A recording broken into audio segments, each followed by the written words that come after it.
Tomorrow, Prime Minister will be addressing the plenary session of the summit, where he will outline India's approach to fostering regional cooperation under the SCO umbrella. After this engagement, he is scheduled to have a bilateral meeting with President Vladimir Putin of Russia, following which he will depart for India. On the security and border issues, Prime Minister welcomed the announcement of elections in Myanmar and stated that dialogue was the only way forward to foster peace and stability in Myanmar. A short while ago in the evening, Prime Minister attended the official reception of the 25th SCO summit hosted by President Xi Jinping for the visiting leaders. Tomorrow, Prime Minister will be addressing the plenary session of the summit, where he will outline India's approach to fostering regional cooperation under the SCO umbrella. After this engagement, he is scheduled to have a bilateral meeting with President Vladimir Putin of Russia, following which he will depart for India. Let me stop here, and I think we have time for a few questions. Thank you. Okay. So we go from Manish, please.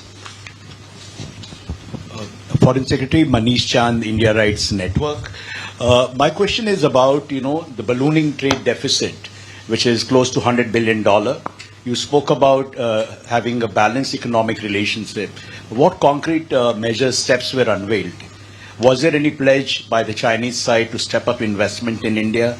And my second question is that was there any progress on de-escalation if the issue were discussed? And what is the way forward from SR talks? Thank you. Sudhir. So, Sudhir Ranjan from Bloomberg, sir. On the border talks, you did mention about the SR level talks. How does it go forward from here? In particular, the issue of delimitation that has been mentioned in the last joint statement. Uma. Umashankar, independent journalist. Umashankar Singh, independent journalist. मेरा सवाल यह है कि चीन की तरफ से जो बयान जारी किया गया है उसमें राष्ट्रपति शी के हवाले से कहा गया है कि उन्होंने प्रधानमंत्री मोदी से ये कहा, और मैं कोट कर रहा हूं, कि हमें सीमावर्ती क्षेत्रों में शांति और सौहार्द बनाए रखने के लिए मिलकर काम करना चाहिए और सीमा मुद्दे को समग्र चीन भारत संबंधों को परिभाषित नहीं करने देना चाहिए। सवाल यह है कि भारत क्या चीन के इस रुख से जो सहमत है, क्योंकि भारत पहले से कहता रहा है कि 2020 अप्रैल के पहले की यथास्थिति जो है वो पहली शर्त है दोनों देशों के बीच संबंधों को सामान्य करने की। सिद्धांत। Hi sir, Siddhant from WION. Sir, how much was the discussion on the issue of cross-border terrorism, the terrorism emanating from Pakistan during the bilateral meeting between Prime Minister Modi and President Xi Jinping? And my second question is, Prime Minister mentioned about direct flights as well, announcements. Are we looking at any timetable when in next few months we are looking at direct flights? Megha. So I'm Megha Prasad from ABP. My question is about the conversation that President Zelensky had with Prime Minister Modi yesterday, and he puts out on Twitter, and he says that while he was talking to Prime Minister, he's also said that Ukraine reaffirms its readiness for a meeting with the head of Russia. Now, Prime Minister is meeting President Putin tomorrow.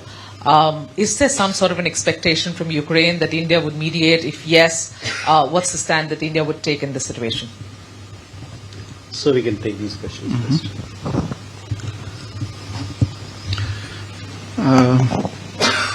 So Manish, to your question on the deficit, yes, it is a fact that there is a large and ongoing trade deficit between India and China, and this has been a matter of discussion over several years.